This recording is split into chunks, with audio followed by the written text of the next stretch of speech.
Good afternoon, this is Angela with Parkrose Permaculture. Standing in the front yard of my Portland, Oregon permaculture food forest. It's been very, very rainy here, and so everything is incredibly lush and green. It's been very cool, and we're really grateful to be getting a break in the rain coming up. All of the pollinators, you can see here a hoverfly. You can see lots of bumblebees out. My honeybees are out flying.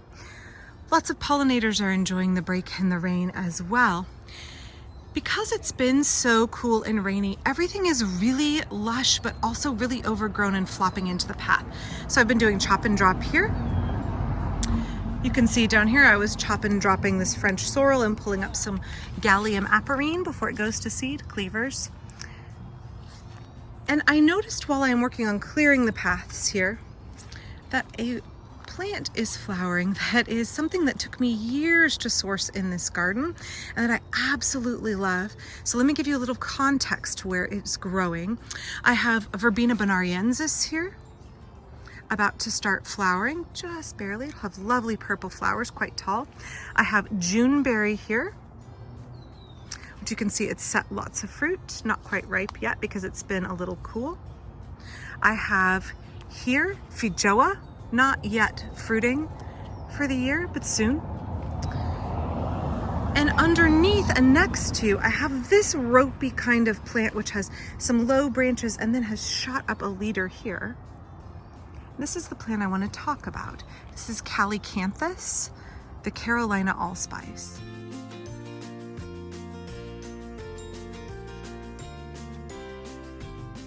Now, like I said, it took me a few years to source this plant. I had a very hard time getting it. Local nurseries did not carry it. It is Calycanthus floridus.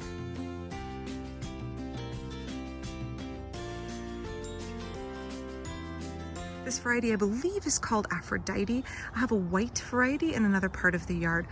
So Calicanthus has these really nice decorative leaves about the size of your palm. And it is a shrub that can get, probably 7 or 8 feet tall. So this one is still fairly young. You can see the flower buds at the top. Calicanthus, as I said, native to the eastern United States. So for me here on the West Coast, it's not something that is stocked reliably. But I have found that once I was able to source it and get it in the ground, it does very, very well here. It's very happy. Let's look at this bloom. Really beautiful, kind of ancient looking blossom. Very, very decorative. And it smells wonderful. It's called Carolina allspice. It is something you can use in your cooking. A quick clarification here, lots of folks use the bark as a substitute for cinnamon, but it can have cardiac contraindications, so make sure that you do due diligence before using it in any culinary fashion.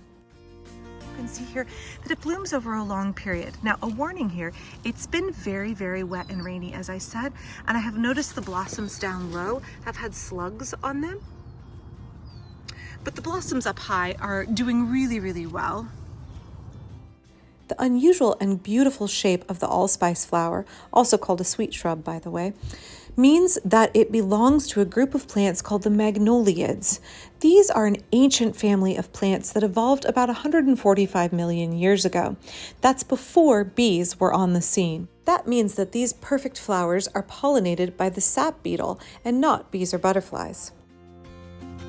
And I'm hoping as the sun comes out over the next week, we get a huge flush of flowers from this plant.